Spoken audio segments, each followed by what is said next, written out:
नमस्कार, खबरिया टॉप में आप सभी का स्वागत है। सबसे पहले आपको लोहड़ी पर्व की बहुत बहुत शुभकामनाएं। मकर संक्रांति पर्व और पूस पूर्णिमा महास्नान महाकुंभ के लिए भी आपको बहुत बहुत शुभकामनाएं, हार्दिक शुभकामनाएं। खिचड़ी का पर्व जो है एक दिन बाद मनाया जाएगा। ऐसे में तैयारियां जोरों शोर से है। शासन प्रशासन सरकार पूरी तरीके से लगी हुई है।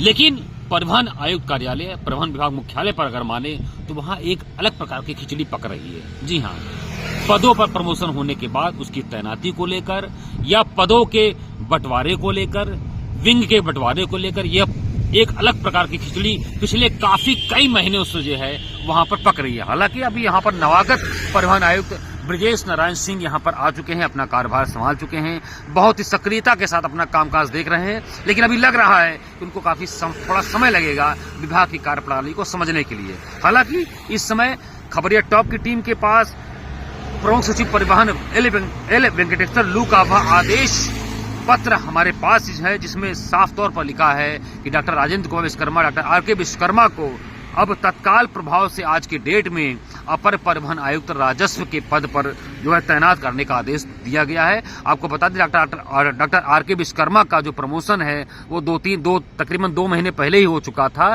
फिलहाल उनकी तैनाती नहीं हुई थी और वो डीटीसी लीगल का कामकाज यहाँ पर देख रहे थे।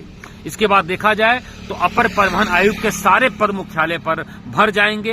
Additional transport commissioner road safety की बात करें तो पुष्पसेन सत्यार्थी जी देख रहे हैं, और एडिशनल ट्रांसपोर्ट कमिश्नर प्रवर्तन की बात करें तो अशोक कुमार सिंह जी देख रहे हैं। एडिशनल ट्रांसपोर्ट कमिश्नर आईटी की बात करें सुनीता वर्मा जी देख रही हैं। और चौथा जो पद आपको भी बताया कि एटीसी जो रेवेन्यू की बात करें तो उस पर अब डॉक्टर आर.के. विश्वकर्मा जो पदासीन हो जाएंगे।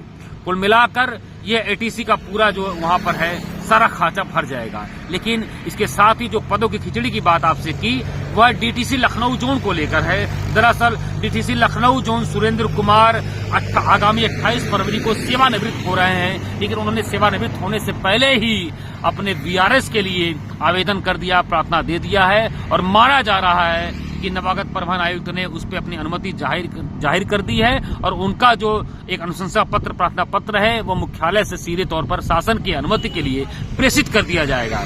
हालांकि इस वीआरएस के पीछे जो माना जा रहा है कि वह उनकी राजनीतिक महत्वाकांक्षा है, क्योंकि सुरेंद्र कुमार अयोध्या से ताल्लुक रखते हैं, वहां के अयोध्या क्षेत्र के ही मूल निवासी हैं और संभवतः विभागीय जानकारों की माने तो वह मिल्कीपुर विधानसभा सीट के लिए पिछले 6, 7, 8 महीने से जो है लगातार जो है भाजपा शीर्ष आला कमान के साथ, खुद परिवहन मंत्री दयाशंकर सिंह के साथ संपर्क में रहे और लगातार अपनी सीट की दावेदारी के लिए बराबर लगातार मिलते रहे। ऐसे में डीटीसी लखनऊ जोन का जो कामकाज था एक तरीके से विभागीय अगर परिवहन आयुक्त कार्यालय पर देखा जाए तो एक तरीके से शिथिल पड़ा हुआ था।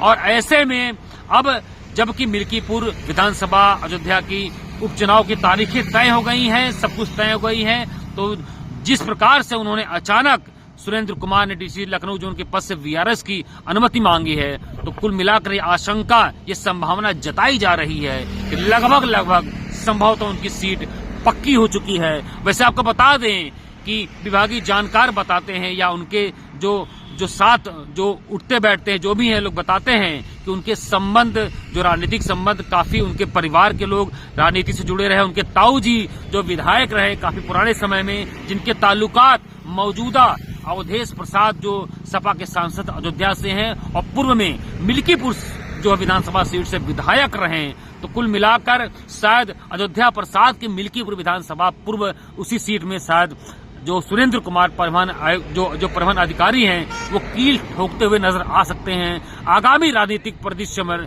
यह देखने वाली बात है कि उस चुनाव का नतीजा क्या निकलेगा। लेकिन कुल मिलाकर यह देखा जाए तो परिवहन आयुक्त कार्यालय पर जो यह पदों और प्रमोशन और उसकी तैनाती को लेकर जो खिचड़ी मची हुई है वह किसी को समझ नहीं आ रही है।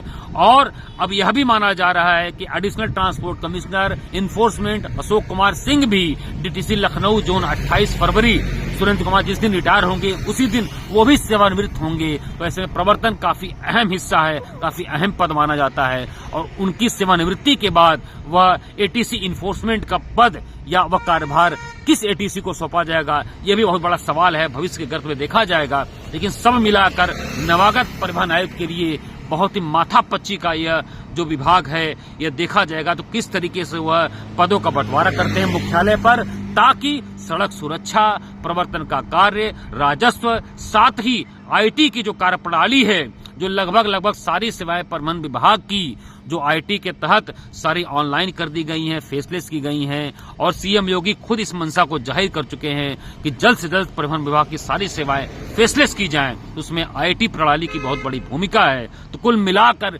यह सारे पद जो हैं बहुत महत्वपूर्ण हैं, जिनके दिशा निर्देश पर फील्ड में सारा काम होगा। अब देखने वाली बात है कि किस तरीके से नवागत परिवहन आयुक्त ब्रजेश नारायण सिंह इन सारी व्यवस्थाओं को देखते हैं और कैसे जो ये पदों की खिचड़ी है, कभी ठंडी होती है, कभी पकती है, कभी गर्म होती है, इसको वो जो है एक समानांतर तापमान पर रखते हैं, ताकि शासन, प्रशासन और साथ ही सरकार की निगाह में उनकी छवि बनी रहे, क्योंकि वो भी संभवतः 7 या 8 महीने बाद सेवानिवृत्त होने वाले हैं। ऐसे में अपनी वह बेहतरीन छाप छोड़ने के लिए हर संभव कोशिश करेंगे। आगे खबरिया टॉप की टीम के साथ आप बने रहिए। इसी तरीके से आप परिवहन विभाग की खबरों से आपको लगातार अपडेट करते रहेंगे।